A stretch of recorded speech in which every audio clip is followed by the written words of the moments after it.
Simplement Vôtre, le bien-être par les plantes.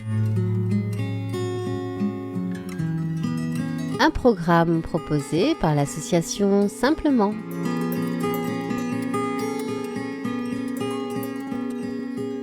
Nouvelle émission de Simplement Vôtre. Je suis en compagnie d'Odile, de Claude et de Daniel. Bonjour.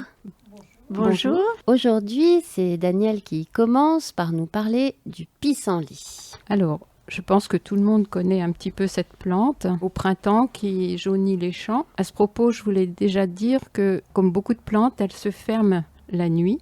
Et donc, si vous faites un petit peu attention, quand vous partez le matin, votre champ est vert. Vous revenez à midi, le champ est tout jaune. Et vous revenez le soir, il est à nouveau vert. Donc, c'est un petit peu magique et c'est rigolo à regarder. Alors cette plante, donc, c'est une plante composée, jaune, qui fait des fleurs jaunes avec beaucoup de fleurs. Quand on a un pied de pissenlit, on a beaucoup de fleurs. Et donc cette fleur, elle est très très intéressante pour beaucoup d'utilisations. Déjà au printemps, les feuilles qui sont découpées peuvent se manger en salade. Donc une salade avec des œufs durs et puis des petits croûtons, c'est extra. Oui, quand elle est encore jeune pour ne pas être trop amère. Voilà, il faut qu'elle soit jeune. Et puis ensuite, quand c'est fleuri, vous avez la possibilité de faire des confitures avec les fleurs. Ça s'appelle un peu le miel de pissenlit. Par contre, c'est un gros boulot. C'est un gros boulot, mais des fois, avec des petits-enfants, ça vaut le coup. Oui, voilà. Il faut utiliser ses petits-enfants. Et puis, il y a aussi les boutons de pissenlit qui peuvent se préparer comme des capres. Ah oui. Donc ça peut être intéressant en condiment. aussi. Oui. Et puis après, il y a la racine de pissenlit qui peut servir pour des problèmes, dont Claude parlera, urinaires pour les messieurs, je crois. Donc c'est une plante qui apporte énormément et souvent on la piétine parce qu'on n'y fait pas attention. Et puis elle est très envahissante. Et elle est très envahissante, mais justement, on peut s'en servir. Donc c'est pour ça qu'au printemps, il ne faut pas hésiter à manger des salades de pissenlit, parce qu'autant vous en enlevez et moins vous en aurez dans votre... Voilà. Très bonne raison. Pour les propriétés...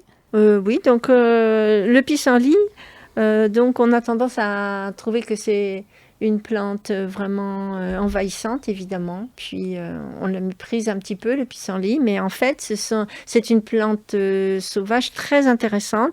D'abord pour le foie. C'est surtout la racine qu'il faut utiliser. Donc évidemment, c'est un peu difficile à extraire la racine de pissenlit. Mais bon, donc c'est pareil. On extrait la racine, on la coupe, on la débite en petits tronçons et on fait bien sécher.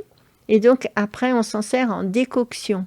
Qu'est-ce que c'est qu'une décoction ? C'est faire bouillir la racine, les racines, d'ailleurs, toutes les autres racines de plantes, faire bouillir dans l'eau pendant 10 minutes à peu près, de façon à faire sortir les principes actifs dans l'eau. Donc, la décoction de pissenlit est donc stimulante, tonique, stimule le foie, la bile, et elle est aussi légèrement laxative. Donc, on comprend que c'est une décoction qui est très utile en nettoyage, en drainage.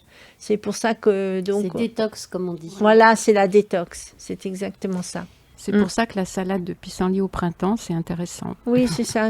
Mais d'une manière générale, j'ai cru comprendre que tout ce qui est amer est bon pour le foie. Exactement, non c'est tout à fait ça. Oui, tout ce qui est amer est bon pour le foie. La décoction, on peut en préparer et conserver après ? Non, ou c'est pour l'utiliser tout de suite ? Tout ce qui est extraction, c'est-à-dire que ce soit en tisane, infusion ou en décoction, ça doit être consommé dans la journée. Parce qu'après, il y a d'autres fermentations qui se produisent.